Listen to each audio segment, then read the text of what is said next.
Hey everyone, so I'm just going to jump straight into this video really. If you work in digital marketing, the types of link building advice that I'm going to give you probably isn't going to be a revelation.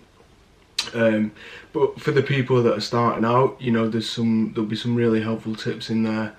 And even someone like me who's worked in the industry for a number of years, there's always something new you can learn. I'm always watching even beginners videos because there's always new stuff to learn. So you might get something out of this. I'm going to mention different tools and things like that. I'll just drop them in a link in the description. And again, like some of the other videos that I do, I'll be glancing off to the side because this is all in a full blog post anyway. So if there's something that you want some further information on, it's probably going to be covered in the blog post, so I'll put a link to that as well. Link building and backlinks. So if you're totally new to it and you're just wondering, you know, well, if you don't know what links are, they're basically a trust signal for search engines. So someone else linking to your website, and the thinking there is that the search engines are going to see that as a signal of trust, and then you'll get rewarded for that signal. Now obviously this has been abused by digital marketers over the years, people buying sketchy links and all that sort of stuff, firing multiple links, negative SEO, the list goes on. I'm not going to really touch on that today. The one thing I will say is that we need to get over this whole thing of not paying for links, in the sense of that you don't need a budget whatsoever. So yes, you don't go to Fiverr and pay for a load of links and hope for the best. Obviously, you know, if you've been in digital marketing for some time, or even if you're just new to link building, you probably already know that. For someone totally new to link building, they might go to sites like Fiverr, jump on there, see somebody selling a link package of 100 links for say like 20 quid, and you know, they don't know any different until they get hit with a manual penalty, and then they can't find their site anywhere. You know, there are some reputable people on Fiverr, but they're very few and far between. So if you've never done any link building before and think that's probably an easy way around it, I advise that you don't try it. And I'll cover some ways that you can get links just as easy without having to go down that road. And if you've got a bit of budget as well, then even better. You know, you don't have to waste that on dodgy link vendors really. You know, I do outreach as a custom service for both ongoing clients and just one-off for, you know, agencies or just people wanting a bit of a link boost. So all these things that I list in this video are kind of the main strategies that I use to land quality links that are relevant. So yeah, there's a difference between buying links and buying links. You know, you need to have a budget, whether that's you're paying for a freelancer's time to outreach to multiple people, multiple website owners. If you want to work with a digital PR freelancer or digital PR agency, you're going to have a budget there. And I'm not totally against having a small budget set aside for clients for sites that are reputable, but the only way that they'd make money is just charging for a feature. I totally get that, and if they have sustained traffic, if they have relevant links to the site themselves, you know, I'm not overly concerned with domain rating because it fluctuates between tools anyway, and we can cover that in a whole new video. Take domain rating with a pinch of salt. The issue when people come to pay for links based on domain rating, that can be influenced by private blog networks and things like that. Again, people use PBNs and private blog networks to their advantage. I'm not against them, you know, I've used them on my affiliate sites and things like that, but for the most part with clients, unless you're going to be totally upfront with them that this is what you're doing and they understand the risks associated, I kind of go this route that I'm suggesting and using these tactics first before kind of dipping your toe in the waters there. So let's get over that we don't need a budget. You don't have to have a budget, but it certainly helps. Alright, cool. So the first one, and something that I've not been doing for ages, it's only from working with people in the PR industry and things like that, that I kind of cottoned onto these types of tactics. It's looking for journalist requests. So you can go to Twitter, hashtag journal request, and they also have hashtag blogger request and things like that. Response Source have a free tool where you can kind of filter out journal requests based on exactly what you're looking for. So I'll put a link wherever here so you can go to that, and it's mentioned in the blog post. But essentially, especially with that tool, you can filter whether you're looking for a PR agency, blogger, journal, whatever it is, and then filter by your keyword as well. That's worked really well for myself and my clients. I've landed a fair bit of PR recently about first time buyers and house deposits and things like that. And a couple I've been able to get a link, but for the most part I haven't. You know, it's up to the journal's discretion at the end of the day. If you're dealing with national press, they know what you're in it for, so unless you're giving them a really viable reason to link to you, you're probably not going to get a link. We'll cover how you can influence that later in the video anyway.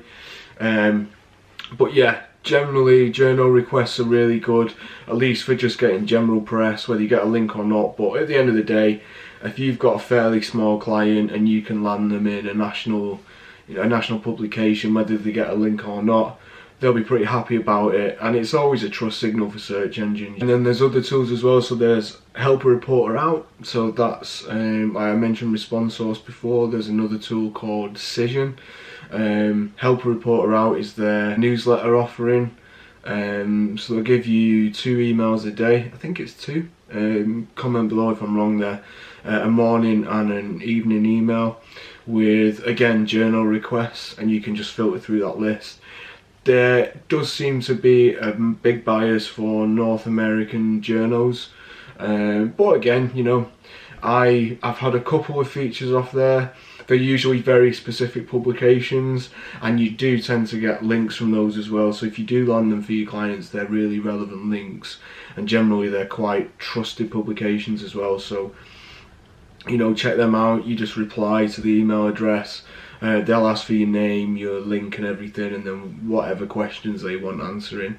The only thing is, it's rare that you get a reply otherwise, so just don't get disheartened, and I'd say don't personally spend too much time on it. Just have a quick flick through every time these emails come through.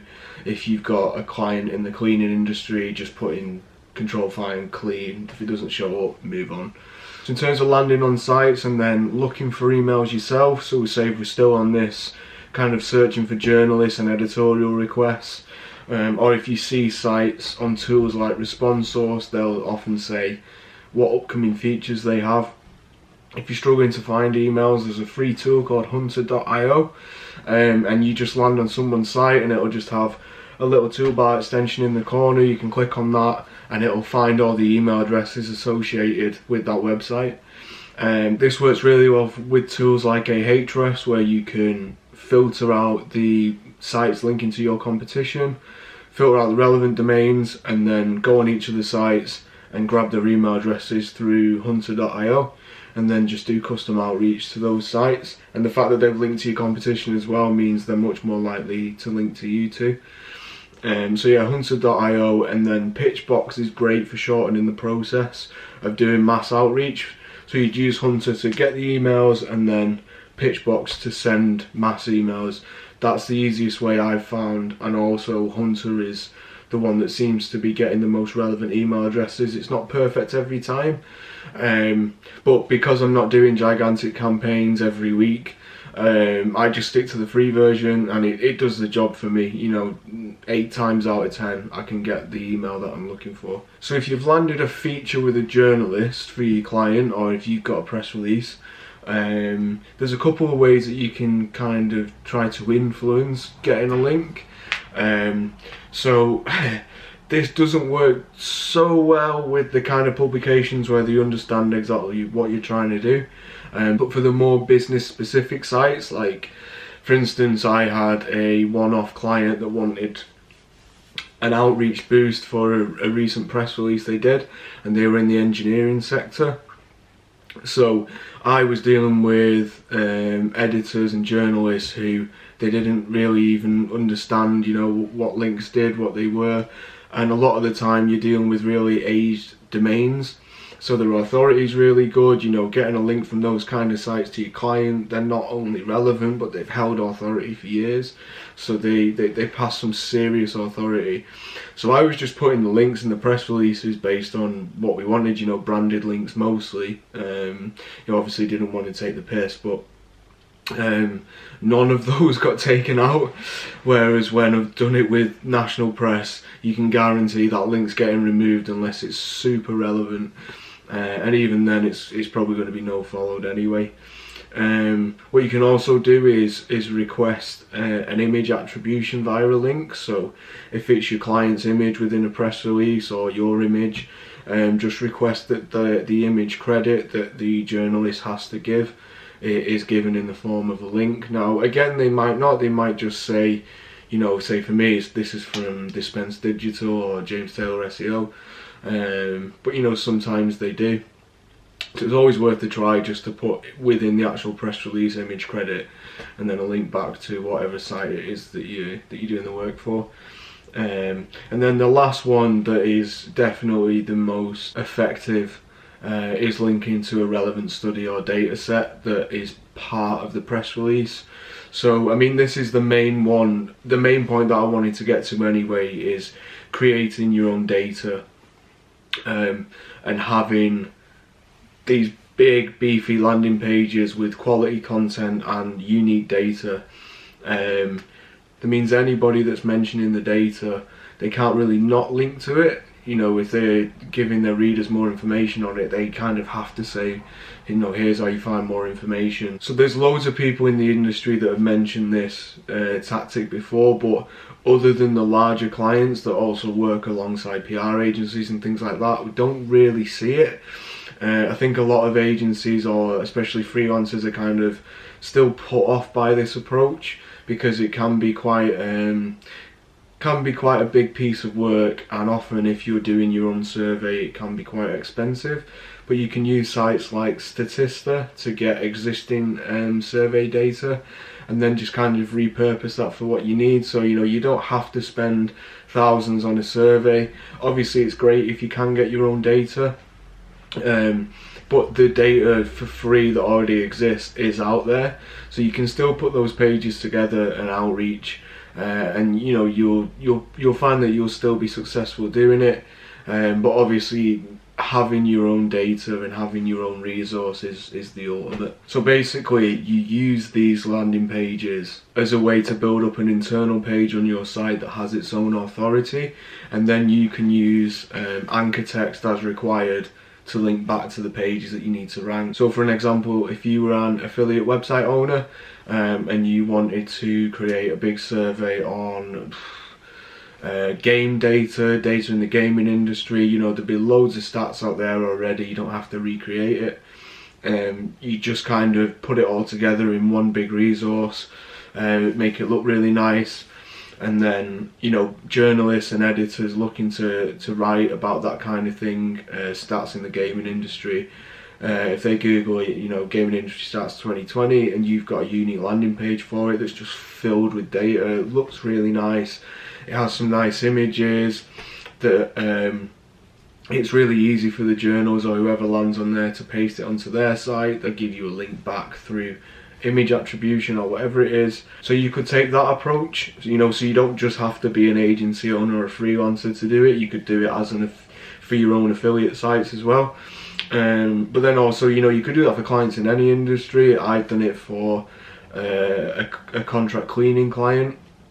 We surveyed 5,000 people on office hygiene, which ended up getting links from Yahoo News, national press, industry press, which arguably did a lot more than the national press did, and then we use that anchor text to be pretty blatant, because you can still get away with a lot when it's internal, to link back to the category pages and the homepage that we want to rank then. And you know, I won't share the domain just yet, but they do really well, and when they started about a year and a half ago, they had zero online presence whatsoever. So if you are going to be paying for data and you are kind of getting your client to invest in something that, you know, you need to get proven results with it, the way that you can kind of mitigate anything going wrong in terms of people coming back to you and going, I don't want to link to it anymore, or making the wrong kind of data.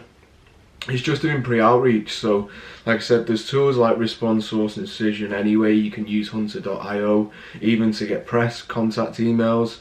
But for instance, what I did with the cleaning client, I kind of just searched around national press first to see the types of landing pages and survey data that got similar types of businesses covered in national press. So I saw that a lot of cleaning agencies and things like that had been in sites and papers like the Sun, the Mirror, the Metro, with just standard office cleaning stats, you know, with stats like your keyboard is dirtier than a toilet seat or whatever. But I noticed a lot of them hadn't been talking about hot desking and things like that, you know, with especially with more and more people moving to places like WeWork. I thought it'd be interesting to kind of compare that to the hygiene in an office. So I gathered a load of journal data and then industry data as well, so industry sites. So I got that through a competition analysis. And like I said, these are the sites that arguably you want to get the links from. These are often also the ones that charge a little bit as well, but it's certainly worth paying for, because otherwise they're not making any money off anything. Even if you went to them with a press release with no link, you probably still have to pay for it anyway. So yeah, I just outreached to them and said, look, I'm doing this survey of 5,000 people for my client. Just wondering if there's anything that you want answering related to that topic. So let me just pull this up. So this is a reply I got from the Metro. Hi James, very interested in this. A couple of questions I'd really like answered. Does hot desking increase the spread of germs and bacteria? How dirty are our keyboards? Is it better to wash your mug with a communal sponge or just leave it as is? So obviously those are questions we could answer quite easily by sticking them in the survey, and then we spoke to an expert on germs and hygiene around the comparison between offices and hot desking as well. So that's the way we got that data. So like I said, if you can land your own data that puts a fresh spin on things, you're much more likely to land that feature, but it's not the end of the world if you can't get it. Yeah, so it's a little bit of a longer process, but taking the time to do that pre-outreach really kind of reduces the likelihood that no one's going to link to you. You know, if you're pretty much answering the questions for them, they're not having to spend any money for it. And then you know, here's a landing page with the results, then there's no reason for them not to give you a link there. And then off the back of that data, what we also did was create an infographic. People slate infographics. I think they still work quite well, especially for kind of obviously image search results. It's all traffic, it's all the same stuff at the end of the day, you know. It was half a day of a designer's time to get that sorted, so there's no reason not to. And the client was really chuffed with it. It's got a couple of links and it ranks really well in image search results as well. And I think it just kind of ties the post together. It's, you know, it's much more digestible if anyone wants to use that for a feature in the future. They don't just have to paste all the text. They've got the option of a nice infographic with the data in there as well. So that was a really long-winded first point, kind of combination of the first and the last point in the post, something like that. So we'll kind of move away from the journals, move away from the data for now, and cover some of the things that you probably already heard of. Or if you're new to link building, you might have seen these in similar videos that you've watched, but I'll just kind of cover them from my opinion. So guest posting is forever a touchy subject in the industry. Guest posts on any site, no, obviously you're not going to do that. This goes back to that point about Fiverr. If you're just paying someone to post any old shit, chances are you're not going to see good results from it. If however there's an industry site that is accepting guest posts or guest features, sponsorships, whatever you want to call it, and it's legit, you know it's legit from doing your research, they link to your competition, you've not seen any dips in their visibility, and so long as it's fully justified for you and for your clients, and if you have to have a little bit of budget to kind of secure that, And so long as you're not going overboard with the one strategy, I don't see any risk in doing that. Now obviously, like with anything, there's downsides, so you know, you don't want to be dealing with generic bloggers and things like that where they'll just sell a link to anybody. Not only does that diminish the overall quality of their site every time they link out to like a gambling or a forex trader or whatever, but obviously that's not going to look great when Google's weighing up the the types of sites linking back to you either. So just use your common sense around it, you know. If it looks legit and it seems like something that's attainable and your competition have secured features in it and it's been going forever and it's always had a good DA and sustained traffic and whatever, go for it. If it looks too good to be true, it probably is. You know, if you're new to link building, you probably will try to opt for really specific anchor text when you start to build links, but you'll quickly find that it's probably not the best approach. Like I said, you're much better creating that internal authority from pages and using internal links if you're going to go quite heavy with your anchor text diversity. If it's up to somebody else, stick to branded and really relevant anchors where you can, just so it's, you know, you're playing it as safely as possible. Then just a final point on podcasts. So they're often syndicated across multiple sites, so if you can land a feature on somebody's podcast, they'll probably feature that on their site, and then they're very likely to give you a link. And then if that's syndicated across other sites, other platforms, their description probably will be copied across as well, so your chances are you're going to end up with multiple links from that same description. So yeah, I appreciate this post wasn't, maybe not a revelation for some people, and it wasn't, you know, super aimed at beginners either. But hopefully it's kind of given people an insight into the different types of approaches that certainly work in 2020 at least, and the different ways that you can go about building links, you know, and kind of hearing from someone that's been there in terms of trying the different approaches and what still works really well. I'm probably going to go back over these types of videos to kind of pick out bits for beginners and really break down how you can build links from scratch and that type of stuff. All the points that I've listed are still really good places to start, but if anyone's got any questions, just drop me a comment. Happy to jump on a Skype or something if you want to talk over any of the points that I covered. So yeah, cheers guys, speak to you soon.